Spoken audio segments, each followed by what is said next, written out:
Missionaries charged with kidnapping in Haiti has been sacked after allegedly attempting to bribe the judge. Edwin Koch was fired after trying to bribe the Americans' way out of jail. He had requested $60,000 from the missionaries' families. The Haitian lawyer denies any bribery attempt and says he wanted the money as his fee. The 10 missionaries were detained last week while allegedly trying to smuggle 33 children out of Haiti. Now, exit polls show former Ukrainian Prime Minister Viktor Yanukovych has won the presidential runoff election. Yanukovych has reportedly secured more than 48% of the vote against his rival Prime Minister Yulia Tymoshenko's 45%. However, the Prime Minister has rejected the results and said it's too early to declare the winner. On Thursday, Tymoshenko threatened to send her supporters onto the streets if she were to lose the Sunday vote. In recent weeks, the two candidates traded accusations of vote rigging. Yanukovych led Tymoshenko by 10% in the first round of elections on January 17th.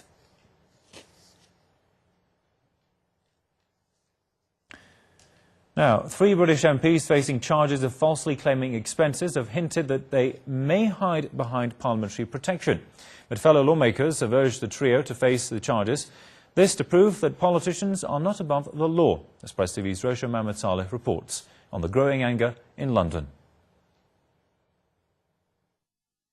Public cynicism about British politicians is at unprecedentedly high levels.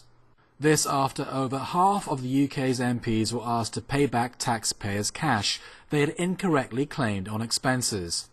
And after it was announced that 4 MPs would be prosecuted for allegedly stealing public money. The amount of people that have lost their jobs, even lost their homes, worked all their lives, taxpayers' money, you can only live in one house at the same time. You can't have 2 and 3 houses. I just think it's the rules need changing and they all need scrapping. It's out of order. People know when they're fiddling a system or not, and just to keep saying it's within the rules is simply unacceptable. They know they're doing wrong, and those who've done wrong should not just say sorry, they should pay the money back. And now it's emerged that 3 of the MPs who are being prosecuted may try to hide behind the protection of parliamentary privilege, which prevents MPs being sued, to avoid their day in court. All the MPs under suspicion claim they're innocent. Quite frankly astonished. I was the subject of press speculation relating to shelving and relating to electrical work. I reported myself to the police. The police investigated all these matters, and they've come back and said that there's no issue with shelving, there's no issue with electrical work. But most analysts feel that MPs are failing to understand the depth of public anger over the expenses scandal. Our parliament and democracy is it's a joke. You know, there are people who are sitting in the House of Commons now who really ought to be in prison. Any member of the public who had deliberately lied and then made fraudulent claims would be serving time by now. And yet there they are, the public look at them and think they've got off scot-free.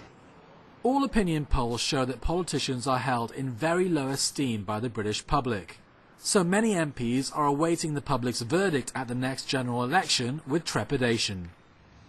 The MPs' expenses scandal has shaken the faith of the public in their elected representatives to the core, and we're likely to see the results of this frustration in the upcoming general election, likely to be on May the 6th. Firstly, voter participation could fall to a record low, and secondly, we might see more independent MPs in Parliament. But many analysts feel this is actually a good thing, because Parliament may finally hold the executive to account, rather than slavishly following the party line, as they traditionally have. Roshan Mohammed Saleh, Press TV, London. Syrian President Bashar Assad says Damascus will support Beirut in the event of an attack from Tel Aviv. Assad's comment comes amid a war of words between Tel Aviv and Damascus. On Thursday, Israeli Foreign Minister Avigdor Lieberman warned that any war would cost Assad his grip on power. Last month, an Israeli minister predicted a third Israeli war on Lebanon was in sight amid reports that Tel Aviv had mobilized its troops. Lebanon's Prime Minister Saad Hariri has responded by calling on the international community to take measures to prevent a possible Israeli attack on his country.